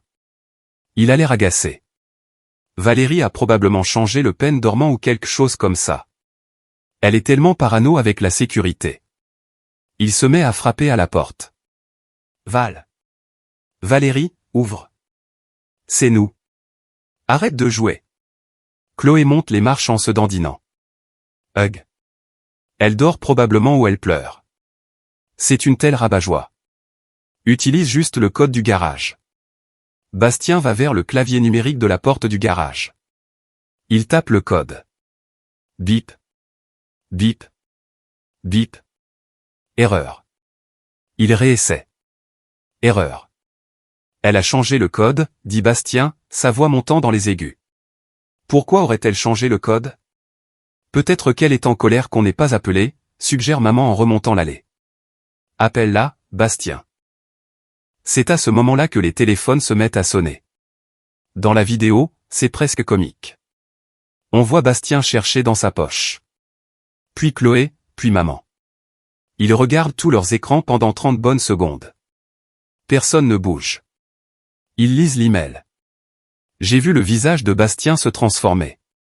Même à la distance granuleuse du zoom du téléphone de Madame Gosselin, j'ai vu la couleur quitter son visage. Il est passé de bronzé à gris en quelques secondes. Chloé crie la première. C'est un cri aigu et perçant. Elle sait. Oh mon Dieu. Elle a posté les photos. Qu'est-ce que tu veux dire, elle l'a vendue, hurle mon père en lisant l'email. Elle ne peut pas la vendre. C'est une propriété familiale. Mon prêt, crie Bastien, regardant son téléphone avec horreur. Elle a envoyé ça à la banque. Elle a envoyé ça à Monsieur Henderson. La panique s'installe. Une vraie panique primaire. Ils se mettent à frapper sur la porte et les fenêtres. Valérie, crie ma mère, le visage tordu. Ouvre cette porte. Tu ne peux pas nous faire ça. Je vais la tuer. Chloé sanglote, tapant du pied. Ma réputation. Elle a envoyé ça à tout le monde. Soudain, la porte d'entrée s'ouvre. Mais ce n'est pas moi. C'est un homme. Un très grand homme en uniforme de sécurité noire. Et à côté de lui, un berger allemand qui a l'air de manger des cambrioleurs au petit déjeuner. La famille se fige. Je peux vous aider, demande le gardien de sécurité. Sa voix est calme, profonde et menaçante. Qui diable êtes-vous? Demande Bastien, essayant de retrouver une posture de mâle alpha, mais en vain. Où est ma fiancée? Sortez de ma maison. Votre fiancée, le gardien sourit. Il n'y a pas de Valérie ici. Cette propriété appartient à Imo Invest Prime. Je suis la sécurité du site. Et vous êtes sur une propriété privée. Propriété privée, balbutie papa. Je suis son père. C'est la maison de ma fille. Plus maintenant, dit le gardien. Il montre le panneau propriété privée fraîchement planté dans la pelouse. L'ancienne propriétaire a vendu la propriété et a quitté les lieux hier. Elle nous a indiqué que toute tentative d'entrée non autorisée par il regarde un presse-papier, point Bastien Chevalier, Chloé Durand ou les parents Durand devaient être traités comme une intrusion hostile. Elle l'a vendu, murmure Chloé, ses genoux flageolants. Mais la nurserie. L'argent. Vous avez 5 minutes pour vous retirer, vous et vos bagages, de la propriété, dit le gardien, sa main reposant nonchalamment près de sa ceinture. Ou j'appelle la police. Et je crois qu'ils recherchent déjà un certain monsieur Chevalier. C'est à ce moment-là qu'ils ont compris. La maison n'était pas seulement fermée. Elle avait disparu. L'actif sur lequel ils avaient misé tout leur avenir, la garantie de leur prêt, le toit sur leur tête, s'était évaporé pendant qu'ils buvaient des mojitos. La confrontation sur le porche ne s'est pas terminée dans le calme. Ma famille ne fait pas dans le calme, elle fait dans les crises de colère bruyantes et pleines de suffisance. Selon le rapport de police que j'ai reçu plus tard, mon père a essayé de pousser physiquement le gardien de sécurité. J'ai des droits, a crié Didier Durand. J'ai payé pour le toit de cette maison. Un mensonge. Il avait juste recommandé l'entrepreneur. Le gardien n'a pas bronché. Il a simplement détaché la laisse du berger allemand. Le chien a aboyé, un son grave et guttural qui a fait vibrer la poitrine de tous les spectateurs. Papa a reculé, trébuchant presque sur une valise Louis Vuitton. Appelez la police, a hurlé maman. Cet homme vole notre maison. Arrêtez-le. S'il vous plaît, faites, a dit calmement le gardien. J'attends. Quelqu'un a appelé la police, mais ce n'était pas ma mère. C'étaient les voisins. Madame Gosselin et 3 autres s'étaient rassemblés sur le trottoir, les bras croisés, regardant le spectacle avec jubilation. Ils avaient enduré le snobisme de mes parents pendant des années. C'était leur finale de Coupe du Monde. 2 voitures de police sont arrivées 5 minutes plus tard. Quand les officiers sont sortis, Bastien a essayé de se précipiter vers eux. Officier, Dieu merci. Cet homme squatte la maison de ma fiancée. Elle a disparu. On pense qu'il lui a fait quelque chose. L'officier Martinez, je connais son nom grâce au rapport, a levé la main. Monsieur, reculez. Êtes-vous Bastien Chevalier? Bastien s'est figé. Oui. Pourquoi? Nous avons une alerte sur cette adresse. Et sur votre nom, a dit l'officier Martinez. Il n'avait pas l'air amical. Nous avons reçu une notification du bureau du procureur de la République concernant une enquête prioritaire pour frauder. Il a regardé son partenaire, nous avons un appel affolé d'un monsieur Henderson de la société immobilière Côte d'Azur affirmant que vous avez du matériel de l'entreprise et qu'il veut qu'il soit restitué immédiatement. Le visage de Bastien est passé du gris au blanc fantomatique. C'est un malentendu. Ma fiancée fait une dépression nerveuse. Elle a envoyé un email délirant. L'email avec les documents de prêt falsifiés, a demandé l'officier Martinez en haussant un sourcil. Ouais, on en a eu une copie aussi. La banque nous a appelés. La banque a appelé. Bien sûr qu'ils l'ont fait. Les prêteurs prédateurs n'aiment pas non plus se faire escroquer.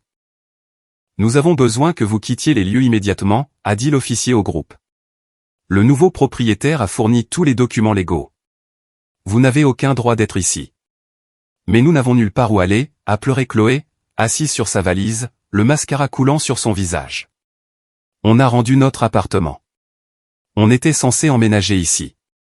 Ce n'est pas une affaire de police, madame, a dit l'officier. Déplacez vos véhicules et vos affaires ou nous les ferons enlever. L'humiliation était totale.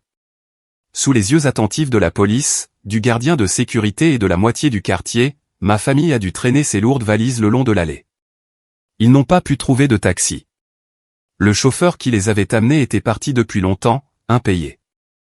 Maman lui avait dit, prenez les bagages et je vous paierai à l'intérieur.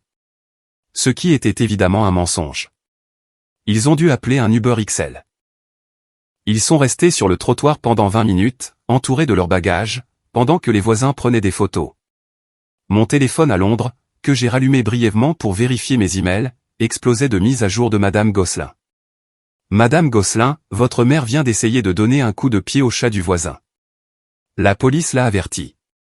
Madame Gosselin, Chloé vomit dans les buissons. Quelle comédienne. Madame Gosselin, Bastien a l'air d'avoir envie de vomir. Il n'arrête pas d'essayer d'appeler quelqu'un, mais personne ne répond. Personne ne répondait parce que l'email avait fait son travail. Pendant qu'ils étaient sur ce trottoir, les retombées numériques incinéraient leurs filets de sécurité sociaux. Ma cousine Sarah avait transféré l'email à tout le groupe de discussion familiale élargi, celui dont je ne faisais pas partie. Sarah, vous avez vu ça? Tante Sylvie et Chloé sont dégoûtantes. Je les bloque. Le curé de la paroisse a répondu à mon email directement. Répondre à tous. Père Jean, je suis profondément troublé par ces révélations. L'adultère et le vol sont des péchés graves. Sylvie, Didier, veuillez ne pas assister au repas paroissial ce dimanche jusqu'à ce que nous ayons eu une sérieuse séance de conseil. Et le LinkedIn de Bastien, quelqu'un, probablement Roxane, que son cœur soit béni, avait posté des captures d'écran de la falsification et de la liaison dans les commentaires de sa publication de meilleurs vendeurs. Au moment où l'Uber est finalement arrivé pour les emmener où? Au petit pavillon de 2 chambres de mes parents de l'autre côté de la ville, j'ai supposé ils étaient des parias sociaux. Ils se sont entassés dans la voiture, vaincus. L'équipe gagnante ressemblait à une bande de perdants. J'ai fermé l'ordinateur portable à Londres. J'ai ressenti un étrange cocktail d'émotions. La vengeance, oui, mais aussi une tristesse profonde et épuisante. C'était ma famille. C'était l'homme que j'allais épouser. Et je venais de les pulvériser depuis l'orbite. Mais ensuite, je me suis souvenu du texto. Elle peut vivre en bas. Elle est désespérée d'obtenir notre approbation. J'ai endurci mon cœur. Il ne se souciait pas de moi. Il se souciait de la ressource que je fournissais. Et maintenant que la ressource avait disparu, ils étaient juste en colère que le robinet se soit tari. Je suis allé à la salle de bain et je me suis lavé le visage. Je me suis regardé dans le miroir. Tu as bien fait, Val, ai-je chuchoté. Mais la guerre n'était pas finie. La bataille juridique ne faisait que commencer. Et Bastien Chevalier était sur le point de découvrir qu'une signature falsifiée est beaucoup plus difficile à effacer qu'une fiancée. Les semaines suivantes ont été une masterclass sur les conséquences de ses propres actions. Je me suis installé dans mon nouveau travail à Londres. L'hôpital était incroyable, à la pointe de la technologie, animé et plein de gens qui me respectaient pour mon cerveau, pas pour mon compte en banque. J'ai loué un charmant appartement à Notting Hill. Oui, comme dans le film, mais plus petit et avec un meilleur café à proximité. Pendant ce temps, en France, le clan Durand-Chevalier implosait. Comme ils avaient tous résilié leur beau ou sous-loué leurs appartements en prévision de l'emménagement dans ma maison, ils ont été forcés de s'entasser dans le pavillon de 100 mètres carrés de mes parents. Imaginez la scène. Mes parents qui tiennent à leur intimité. Chloé qui est désordonnée et exigeante. Et Bastien qui est habitué au luxe. Tous vivant les uns sur les autres. Une salle de bain, des murs fins et 0 rentrée d'argent. Bastien a été renvoyé le lendemain de son atterrissage. Monsieur Henderson ne l'a même pas laissé entrer dans le bureau pour vider ses affaires. La sécurité l'a rencontré sur le parking avec une boîte. Le matériel de l'entreprise qu'il a dû rendre comprenait la BMW qu'il conduisait, qui était en leasing d'entreprise. Bastien était donc maintenant sans emploi et sans voiture. Chloé, qui comptait sur Bastien pour être son papa gâteau, s'est soudainement retrouvée avec un papa fauché. Le stress a été immédiat. Maître Lambert me tenait au courant. Elle appréciait énormément la situation. Bastien a essayé de déposer une déclaration au fichier immobilier sur la maison, m'a-t-elle dit au téléphone un mardi pluvieux. Il a essayé de prétendre qu'il avait un intérêt équitable parce que vous étiez fiancés. Est-ce que ça a marché, ai-je demandé en remuant mon thé. Valérie, s'il vous plaît, a ricané Maître Lambert. Je l'ai fait sortir du tribunal en riant. Vous étiez la seule propriétaire. Le droit français ne reconnaît pas fiancé comme un titre légal de propriété. Il n'a aucune prétention. Le juge l'a même averti que le dépôt de poursuites abusives pourrait entraîner des sanctions. Et la falsification? Ah, oui. Le procureur monte le dossier. Ils ont le document. Ils ont l'adresse IP de son iPad où il a accédé à l'éditeur de PDF. Et ils ont votre déclaration sous serment. C'est du gâteau. Mais ces choses prennent du temps. Ils veulent aussi le coincer pour fraude bancaire, ce qui est fédéral. Au pavillon, l'équipe gagnante se retournait les uns contre les autres. Ma cousine Sarah, devenue mon espionne, m'envoyait des captures d'écran des statuts Facebook de Chloé. Jour 3, la famille, c'est tout. Nous surmonterons ces mensonges et cette persécution. Jour 10, quelqu'un connaît des postes de réceptionniste à pourvoir? Je demande pour une amie. Jour 20, certains hommes sont inutiles. Si tu ne peux pas subvenir aux besoins, ne promets rien. Clairement destiné à Bastien. Puis il y a eu les retombées à l'église. Ma mère, Sylvie, vivait pour son statut dans l'association des dames de la paroisse. Après l'email, elle a essayé d'aller au groupe de prière du mercredi. Selon Sarah, quand Sylvie est entrée, le silence s'est fait dans la pièce. Madame Higgins, qui fréquente aussi cette église, à mon insu, s'est levée et a dit, « Sylvie, je pense qu'il est préférable que tu passes ton tour cette fois. Nous prions pour l'honnêteté aujourd'hui. » Ma mère est partie en larmes. Elle m'a envoyé un texto cette nuit-là. « Maman, es-tu heureuse? Tu m'as humiliée devant Dieu et mes amis. J'espère que tu pourriras en enfer. » J'ai bloqué son numéro. Je n'avais pas besoin de cette énergie. Mais la plus douce victoire fut financière. Parce que j'avais vendu la maison cash et déplacé l'argent à l'étranger, ils ne pouvaient pas y toucher. Mais ils avaient toujours des dettes. Les prestataires de mariage que j'avais réservés, je les ai annulés, mais les acomptes non remboursables étaient perdus. Et comme Bastien avait mis certaines des améliorations sur ses cartes de crédit, s'attendant à les rembourser avec le prêt, il était en train de se noyer. Les usuriers, ceux à qui Bastien a essayé d'emprunter les 200 000 euros, n'étaient pas contents. Ils n'avaient pas perdu d'argent, mais ils n'aiment pas qu'on leur mente. J'ai entendu des rumeurs selon lesquelles Bastien a dû vendre sa Rolex, la vraie, et ses vêtements de marque juste pour payer quelques intérêts afin de garder ses rotules intactes. Je construisais une nouvelle vie. J'ai rejoint un club de lecture. J'ai commencé à sortir de manière informelle avec un gentil architecte britannique nommé Liam qui trouvait mon accent français charmant. Je guérissais. Mais un animal blessé est dangereux. Et Bastien n'en avait pas fini. Il lui restait une dernière carte désespérée à jouer, et elle impliquait le seul levier qu'il pensait lui rester, la loi. Il a réussi à trouver un avocat véreux, un chasseur d'ambulance de centre commercial qui était prêt à me poursuivre pour rupture de promesse de mariage et préjudice moral intentionnel. Il voulait 5 millions d'euros. Lorsque l'huissier est arrivé à mon ancienne maison pour me signifier l'acte, il ne m'a évidemment pas trouvé. Ils ont donc essayé de me signifier par publication dans le journal local. Maître Lambert m'a appelé. Il vous poursuit en justice, Val. Laissez-le faire, ai-je dit. J'ai la vérité. Nous devons contre-attaquer, a-t-elle dit. Pour l'argent qu'il a volé du fonds de mariage, pour le préjudice moral de la liaison, et nous devons lâcher la bombe sur le bébé. Faites-le, ai-je dit. Terre brûlée, vous vous souvenez? Oh, je me souviens, a dit Maître Lambert. Je rédige la motion maintenant. Et Val, je demande les frais d'avocat. Il va payer pour chaque minute de mon temps. J'ai raccroché et j'ai regardé la pluie de Londres. C'était purifiant. Il voulait un combat. Il se battait contre un fantôme. Et les fantômes sont impossibles à frapper. Le système judiciaire avance lentement jusqu'à ce qu'il avance très, très vite. 3 mois après mon départ, le couperet est finalement tombé sur Bastien Chevalier. Il était au pavillon, probablement en train de se disputer avec Chloé qui était maintenant visiblement enceinte et très mécontente d'être fauchée, quand on a frappé.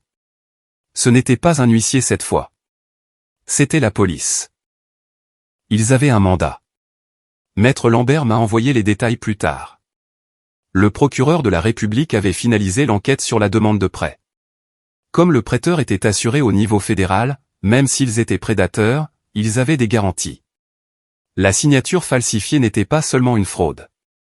C'était une fraude bancaire.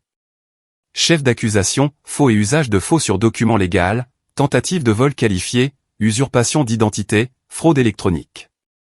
Bastien a été arrêté en caleçon et en t-shirt taché. Mon père Didier a essayé d'intervenir en criant « Savez-vous qui je suis ?» Personne ne savait qui il était. La police a menacé de l'arrêter pour obstruction, alors il a reculé. Chloé a filmé l'arrestation. Pas pour aider Bastien, mais pour prendre ses distances. Elle était déjà en train de construire son récit. Elle a posté une vidéo en pleurant, affirmant qu'elle avait été manipulée par un homme plus âgé et qu'elle n'avait aucune idée de la fraude. « Je suis juste une victime », a-t-elle sangloté à ses 200 abonnés. Il m'a menti à moi aussi. La loyauté de l'équipe gagnante a duré exactement aussi longtemps que l'argent. La caution de Bastien a été fixée à 100 000 €. Mes parents ne les avaient pas, Chloé ne les avait certainement pas. Il a passé 2 semaines en détention provisoire avant que ses parents, qui vivent en Lorraine et qui s'étaient éloignés de lui à cause de son jeu, n'hypothèquent finalement leur maison pour le faire sortir. Quand il est sorti, c'était un homme différent, brisé, désespéré. Et puis est venu le procès civil. Maître Lambert m'a représenté via Zoom. Je n'ai même pas eu à revenir. Je me suis assise dans ma cuisine à Londres, vêtue d'un joli chemisier et d'un pantalon de pyjama, regardant Bastien essayer de s'expliquer à un juge. Son avocat était incompétent. Il a essayé de faire valoir que la maison était un bien communautaire implicite parce que nous étions fiancés. La juge, une femme sévère avec une patience nulle pour les bêtises, a baissé ses lunettes. « Monsieur Chevalier, montrez-moi l'acte de propriété. » Je ne l'ai pas, balbutia Bastien. Elle m'a piégé. Vous êtes un homme adulte, monsieur Chevalier, a dit la juge. Avez-vous contribué à l'hypothèque? Eh bien, je payais les courses. Avez-vous payé l'hypothèque, les impôts, l'assurance? Non, mais... Alors vous n'avez aucune prétention. Affaire classée sans suite. Puis est venue notre contre-poursuite. Nous avons exigé le remboursement des 16 000 € du fonds de mariage qu'il avait volé pour le voyage aux Canaries. Nous avions les reçus. Nous avions les virements bancaires. Jugement en faveur de la défenderesse, moi, d'un montant de 16 000 € plus les frais de justice, a statué la juge. Bastien a mis sa tête dans ses mains. Il n'avait pas 16 000 €. Il n'avait pas 16 €. Mais le vrai coup de grâce est venu lorsque la juge a abordé la plainte pour préjudice moral intentionnel qu'il avait déposée contre moi. Monsieur Chevalier, a dit la juge en regardant le dossier de preuve que maître Lambert avait soumis, les photos, l'échographie. Vous avez couché avec la sœur de votre fiancé, l'avez mise enceinte et avez comploté pour lui voler sa maison.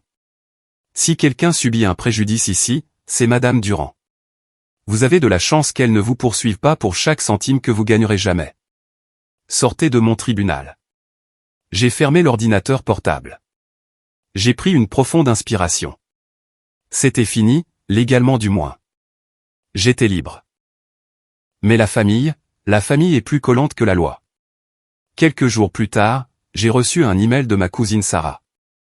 Objet, Chloé. Val, tu dois savoir. Chloé a perdu le bébé. J'ai fixé l'écran. Mon estomac s'est noué. Malgré tout, un enfant à naître était innocent. C'est arrivé hier, écrivait Sarah. Stress, hypertension. Les médecins n'ont rien pu faire. Elle est dévastée. Elle accuse Bastien. Elle lui a carrément jeté un vase à la figure à l'hôpital. Maman dit que la famille est complètement brisée. Didier boit à nouveau. Sylvie est sous tranquillisant. C'est une maison hantée là-bas. J'ai ressenti une vague de tristesse. Pas pour eux vraiment, mais pour le gâchis de tout ça. Toute cette cupidité, toutes ces manigances. Et qu'est-ce qu'ils avaient à montrer en retour? Un casier judiciaire, un enfant perdu et une montagne de dettes. J'ai fermé les yeux. Je n'ai pas répondu à Sarah. Il n'y avait rien à dire. Karma, a dit doucement Liam quand je lui ai raconté plus tard ce soir-là au dîner. C'est un mécanicien brutal. C'est vrai, ai-je acquiescé. Mais je n'ai pas souhaité ça. Non, il a pris ma main. Tu t'es juste écarté de la trajectoire de l'accident de train. Tu ne conduisais pas le train. Il avait raison. J'étais descendu des rails. Ils y étaient restés, convaincus qu'ils pouvaient arrêter la locomotive des conséquences à main nue. La fausse couche a été le dernier clou dans le cercueil de l'équipe gagnante. Le bébé parti, le seul lien entre Bastien et ma famille était rompu. Chloé s'est retournée contre lui avec la férocité d'un animal blessé. Elle l'a mis à la porte du pavillon de mes parents le jour de son retour de l'hôpital. « Dégage !» a-t-elle crié en jetant son sac de sport bon marché sur la pelouse. « Tu ruines tout ce que tu touches. Tu as tué mon bébé avec ton stress et tes mensonges. » Bastien, en attente de son procès et fauché, n'avait nulle part où aller. Il a fini par dormir dans sa voiture, une vieille berline qu'il a achetée avec le peu d'argent qui lui restait, pendant une semaine avant de fuir en Lorraine pour vivre dans le sous-sol de ses parents. Mes parents se sont retrouvés avec les débris de leur fille préférée. Chloé est tombée dans une profonde dépression. Elle refusait de travailler. Elle accusait tout le monde. Bastien, les médecins, et bien sûr, moi. Si Valérie n'avait pas vendu la maison, je n'aurais pas été stressé, se lamentait-elle auprès de ma mère. C'est sa faute. Elle a tué mon bébé. Et ma mère, dans son délire infini, l'a cru. Elles ont commencé une campagne de diffamation en ville.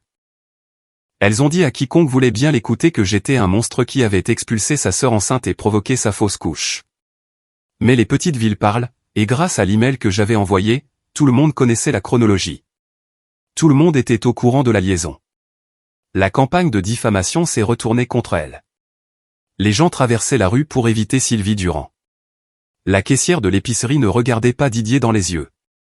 Ils étaient isolés, seuls dans leur petite maison bondée, marinating dans leur propre toxicité. Pendant ce temps, à Londres, le printemps arrivait. Les parcs explosaient de jonquilles. J'ai reçu une lettre du ministère de la Justice en France.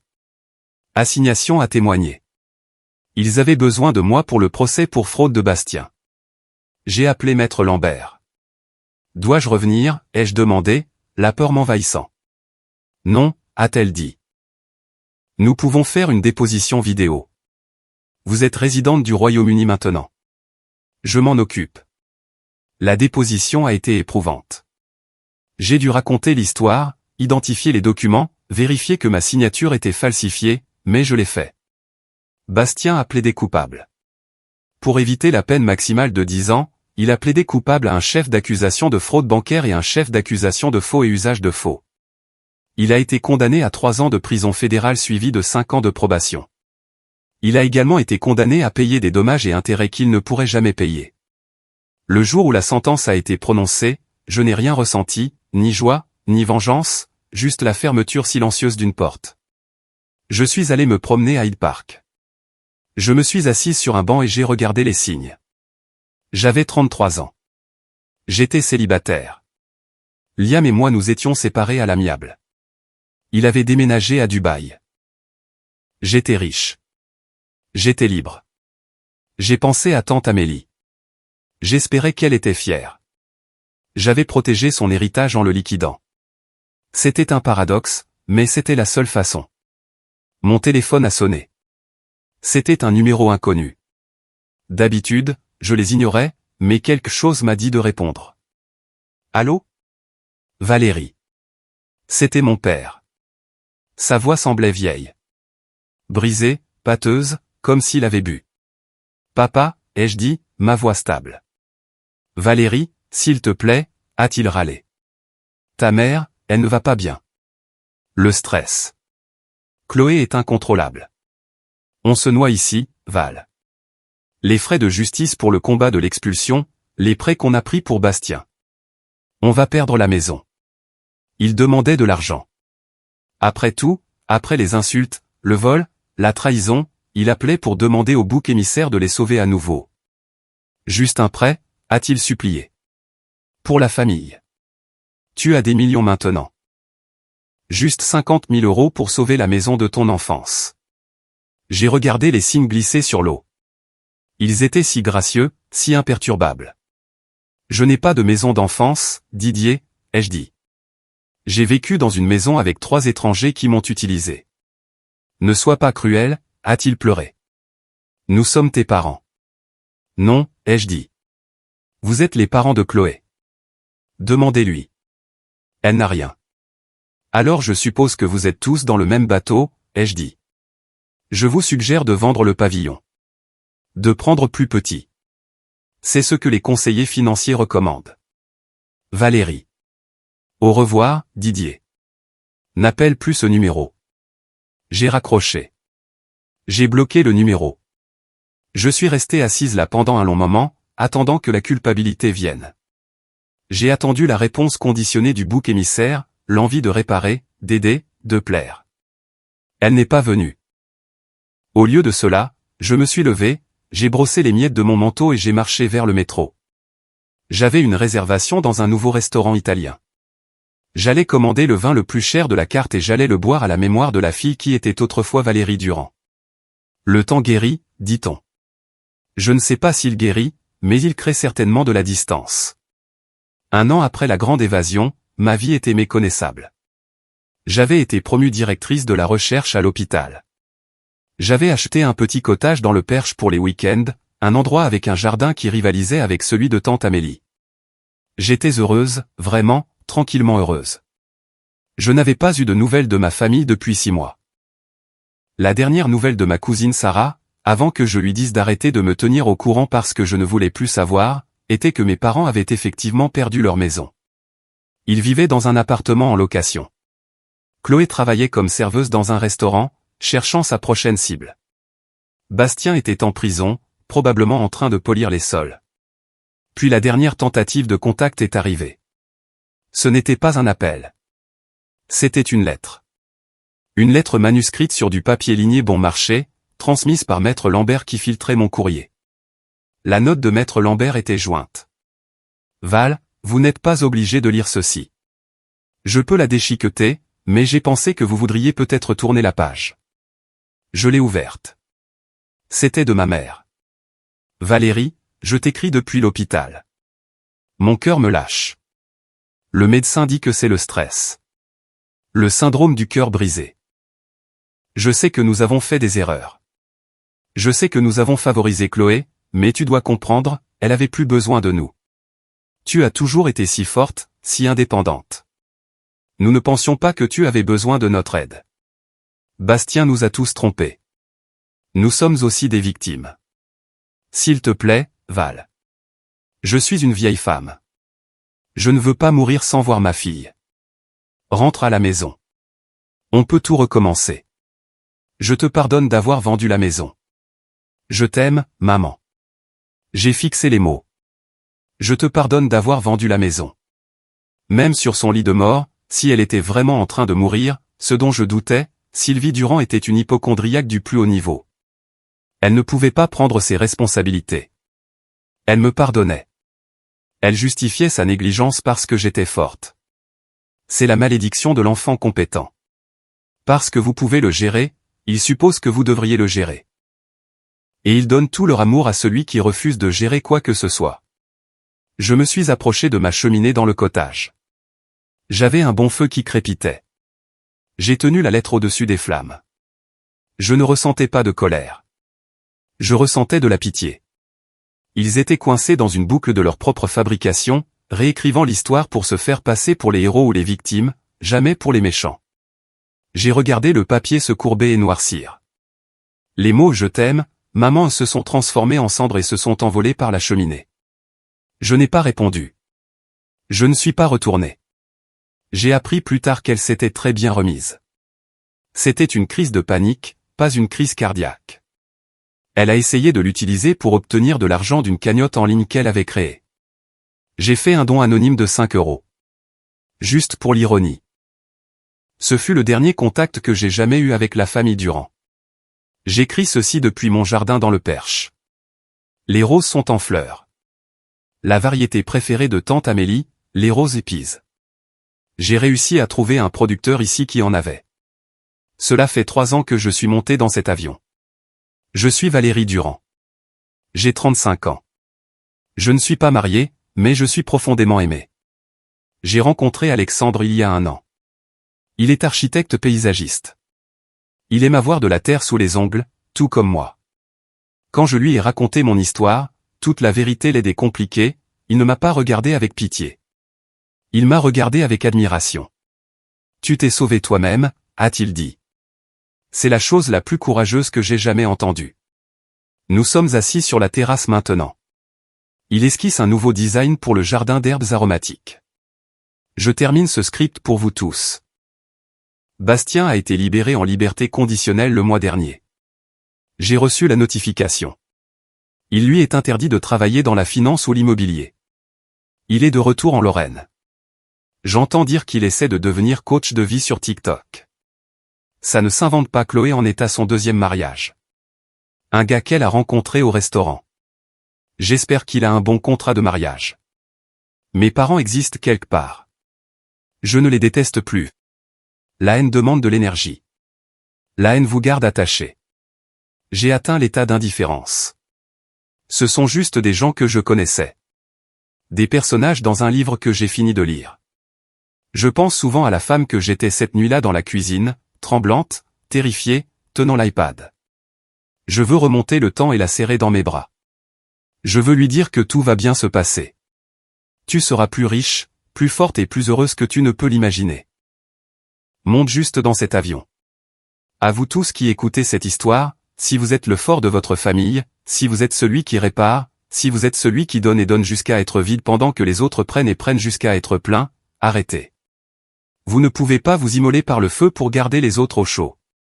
Surtout si ces autres tiennent les allumettes. L'indépendance financière est votre bouclier. Les limites sont votre épée et l'amour de soi, c'est la forteresse qu'ils ne pourront jamais franchir. Merci d'avoir écouté mon histoire. Merci d'avoir été mes témoins. Et rappelez-vous, si votre fiancé part en voyage secret avec votre sœur, vendez la maison. Vendez tout. Et achetez-vous un billet pour la liberté. Parce que la meilleure vengeance n'est pas de les ruiner. C'est de vous sauver vous-même. Prenez soin de vous tous et n'oubliez pas d'arroser votre propre jardin en premier.